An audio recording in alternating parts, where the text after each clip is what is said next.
a massive, shocking decline in the number of people filing early for Social Security. I was actually stunned by this, stunned, and I don't see anyone else talking about it because no one else does the work that I do. That's just a fact. You know, Devin Carroll's my man. He does a lot of work. There's some other guys, Andy Biggs and whatnot, but very, very few people actually put time and energy into doing the research that I do. There's a few, you know, a lot like Blanchett, like David Blanchett, Michael Kitces, of course. There's some big players in this industry that do, but the vast majority don't. It's silly. All right, so we're looking at, this is from 1999, all right, and this is from the Social Security supplemental report. We're going to compare 1999 for the most recent one, which I have right here, right there, which we're going to look at here. And what we're going to, let me just show you what I'm looking at here. All right. And there's just so much stuff. I freaking love this, dude. I tell you, I've always loved statistics. I was talking to Liam yesterday about, we were talking about some football players. Oh, yeah, that guy. I forgot who the hell was that? Can't remember. Talking about, remember Latrell Sprewell? Remember that guy? Talking about him, you know, what not to do with your multi-millions. But if we're talking about somebody else, just about a statistic from an old player, and I know, I don't know anything going on now, but from the old days, I knew it all because I loved it. I remember growing up I was in Cape Elizabeth High School. I went there for my second semester as a freshman. I went to Portland High School my first semester as a freshman. Cape Elizabeth High School my second semester as a freshman. And there's these kids that I got to know, kind of geek kids, and they knew everything about basketball, college basketball. I was like, there's this before the internet, too. So I was at, 1984? Yeah, 1984? Yeah, something like that. 84, 85, 86, 85. 84.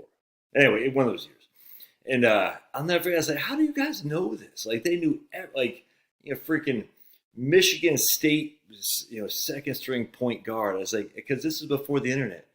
I was like, how do you know all this stuff? And it was crazy. So I thought I knew about college basketball. I didn't know anything compared to these guys. I just wonder what those guys are doing now because they were very statistically oriented, and I'm sure they're crushing. Anyway, so we're going to look at this right here, and we're going to see, we're looking at retired worker beneficiaries. That's retired workers, not spouses, not survivors, not disabled, retired workers. Number and average monthly benefit by age, sex, and race. And this is all retired workers, all right? And we can come down here, we see men, and we see women, and we see there's just tons of all disabled workers. We're not doing disabled, we're just doing retired workers here. And you can see how they break it down here in terms of OASI, old age survivor income, DI, disability income. You can see retirement. So we're just going right here. This is for 2022. So between the ages of 62 and 64, there are basically 5 million people, less than 2.5 million people on Social Security retired workers on Social Security between the ages of 62 and 64. And their average monthly benefit was $13.64. All right. So we're going to look over here and we're going to see right here. Right there. Average monthly benefit $13.64. All right. Now the number of people 62, right here, 62 taking Social Security was 565,000. 565,000 people. You can see right here. The number of people 62 taking Social Security is 565,000. Number 63, 873,000. Number 64 was 1.034 million. So total amount of people between the ages of 62 and 64 was 2.4 million. Now, are some of these overlapping? Maybe, in terms of, well, if you took it at 62, you're also taking it at 64. It doesn't matter because I'm going to show you it's the same because we're going to compare this to 1999. It's exact. I mean, it's nuts to me how little attention this has received. It's fantastic.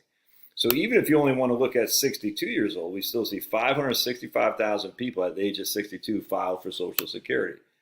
All right, now we got this one from 1999, and how many people filed for Social Security then?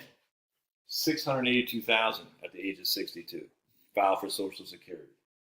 So a full 120,000 more in 1999 filed for Social Security at the age of 62 than they did 23 years later at the age of 62. And the irony of it, there is number 62 million old people in the United States, according to the Census Bureau. And I didn't double check this. I just typed it into the AI thing, the AI machine, and they just looked at the CDC reports, Census Bureau, excuse me, reports. That's what they spit up with. Is this true? I don't know, but we're going with it. You can see there's 4.76 million people who are the age of 62 years old in 1999. There's around 15 million they don't have for 2022. They don't have for 2021. And right now, in the age of 2020, again in 2021.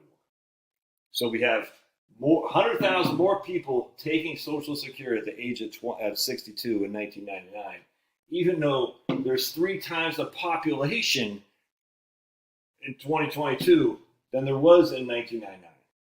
So the population of the age group increased by 300%, whatever, tripled.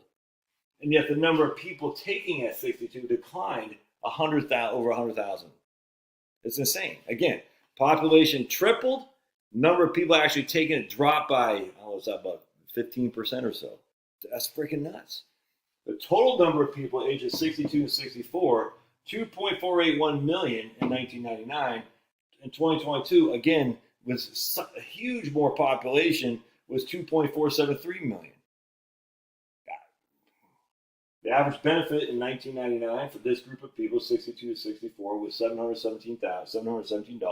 The average benefit in 2022 for this group of people was $1,364. Basically doubling. That's insane, man. That's huge. That's we're winning. It's great. Again, how many people, more people are living at the age of 62 now than there was 23 years ago? Triple the amount of people. How many people file for Social Security, retirees, at the age of 62 in 1999 versus 2022? 120,000 less, even though there's 3 times the amount of people. The number of people 62 to 64, less than 2.5 million, more than 2.481 million, 2.473 million. It's incredible. Incredibly awesome. People are getting it. Don't file for Social Security early. I mean, there's exceptions to every rule. There's an exception to every rule. I will tell you. I don't deny that. If you're single, yeah, you probably want to. If you have young kids, you know what I'm saying? I've talked to a lot of people, dads who are 64, 62, they got children because, people are having kids later on. Man, there's an exception to every rule. But the default should be don't file. Make it a reason to change the default, but don't have your default to file and have a reason not to. No, it should be the other way around. Default should, and I'm going to show you another example here later on. Oh, I got a call here in about a half hour. I'm going to show you another example of another reason why you want to file later. Again, not for everybody, but certainly for the high majority. They should file at their full retirement age, if not later. Right. Love your thoughts. God bless. And don't forget to subscribe to the email list down below. I'll be sending out an email here pretty shortly. Probably not today. I'm pretty busy today. Tomorrow, probably. Today I'm working on my course. But love your thoughts. Just email down. I'll put the comments in the doobly-doo. God bless.